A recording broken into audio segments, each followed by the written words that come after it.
Hello, this is Jamie Green, editor of Investment Advisor magazine and ThinkAdvisor.com, reporting from the IMCA annual conference in Boston.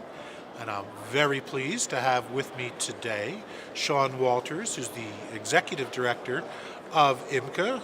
Welcome, Sean. Thank you for taking a few minutes to talk about what's up with IMCA. So what are your priorities now at IMCA this year?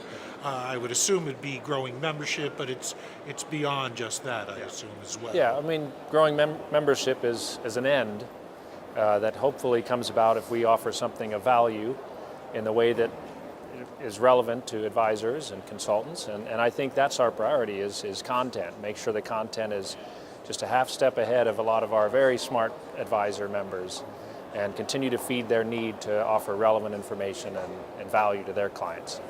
So that's our first priority. Number two is we really need to start to grow the concept behind why SEMA and CPWA and IMCA membership are important to any type of team, whether it's an independent advisory team or a team in a wirehouse, a bank, however they're structured. If they're serving clients' needs in a comprehensive way, particularly high net worth clients, then we believe SEMA and CPWA is certainly going to add to that mix. So we need to get that word out. The third is really that we look at the value and how we offer things. As a nonprofit, we certainly can't offer technology solutions the way a lot of our custodian friends and wirehouse friends can, but we can start to make the interaction that our members do with us high quality customer service and technology that they can really use from anywhere. So all the business that they conduct with IMCA can be done online or through their mobile devices. And our customer service, I mean, these folks that we serve, they're high-end advisors. They shop at Neiman Marcus and the Audi dealership. And so they expect high-quality customer service when they call in, and we need to deliver on that. And then finally is just maintaining our high standards around the certification marks, the work that we do to keep those at a very high level, keep the bar firmly set for advanced investment advisors and advanced private wealth advisors. Well, and you just came out with a study last week done with Advisor Impact that there were some very interesting findings on what the values of certifications are to end clients and how they're particularly interested in not just certifications or licenses that are required to do your job, but that I think display an interest in going beyond that required level and from a third party. Could you talk about some of those findings that you... I think it's a fascinating findings. One, 2/3 of clients expect the advisor to hold more than a required license, which is phenomenal for credentialing bodies like IMCA. What makes that finding more interesting is that 80% of millennials, so anybody from age 18 to 40, 80% of them want their advisor to have something beyond a required license. So that expectation is going to only get harder. What they want in that credential was, I think, important because, you know, a lot of the media will report on the numbers. So CFP and CFA have more designees than anybody, so you should just look for those two marks. Well, clients have very clear expectations around what they want. One, they want ongoing requirements, so you don't just earn the marks once and then you have them forever. They want a recertification program in place. Two, if someone violates standards or ethics, clients want those credentialing bodies to strip the marks. And if someone violates ethics, so they want an ongoing ethics requirement in place.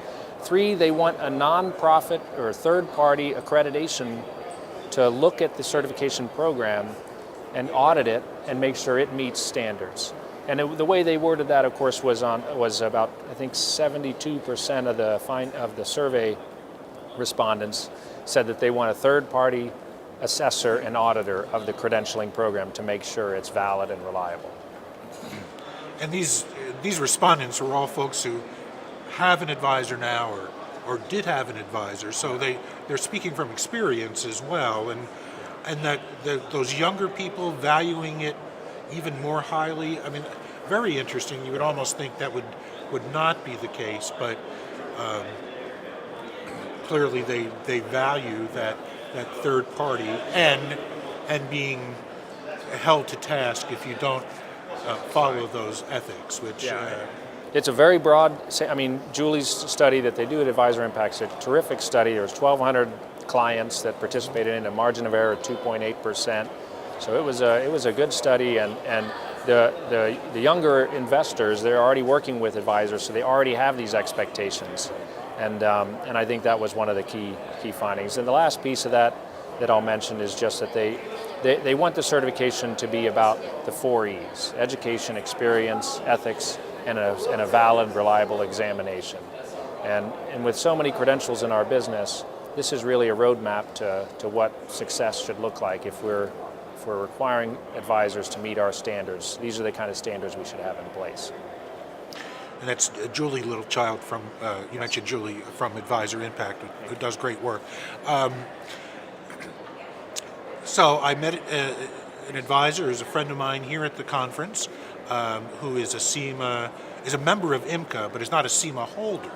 And one of his questions had to do with, or his expressed hesitancies, had to do with the cost of what certification might be. He loves the educational content.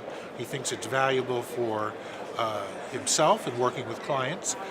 He's a CFP, so he's gotten that, but he's a little hesitant on forking out the money for the SEMA education. I mean, what would you say to him or to folks like him about that? Yeah, well, I get those questions from time to time. The value of the SEMA certification is something that certainly our members have talked a lot about, and what they value. They certainly value the knowledge, covering the body of knowledge of investment management.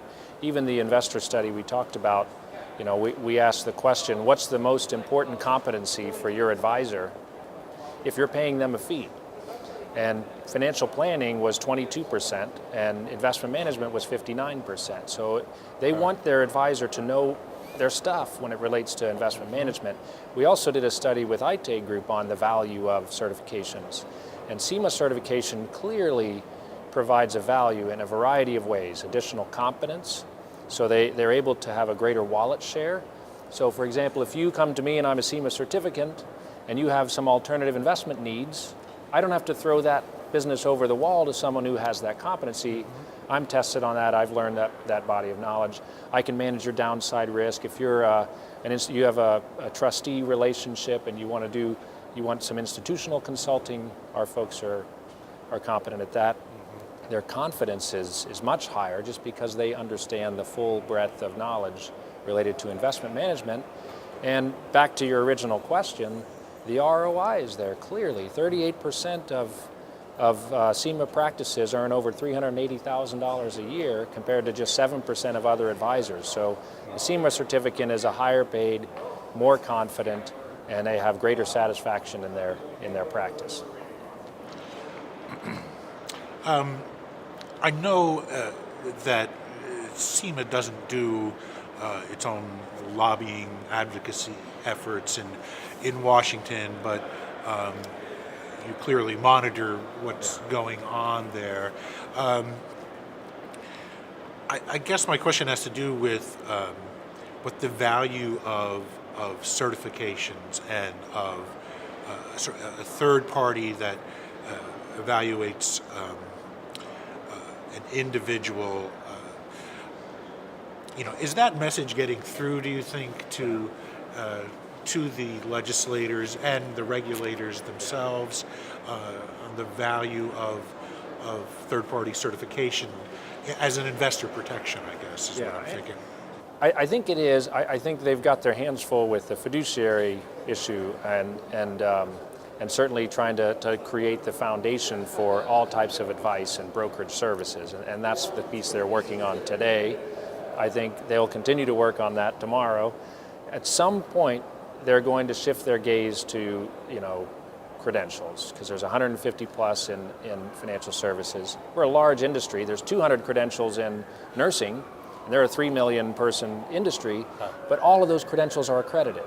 In order to offer a nursing certification, you have to meet third-party standards. In California, in physical therapy, there's only a handful of credentials because the state of California passed a law that they have to be ANSI accredited in order to offer a fitness credential. So I think those conversations are coming.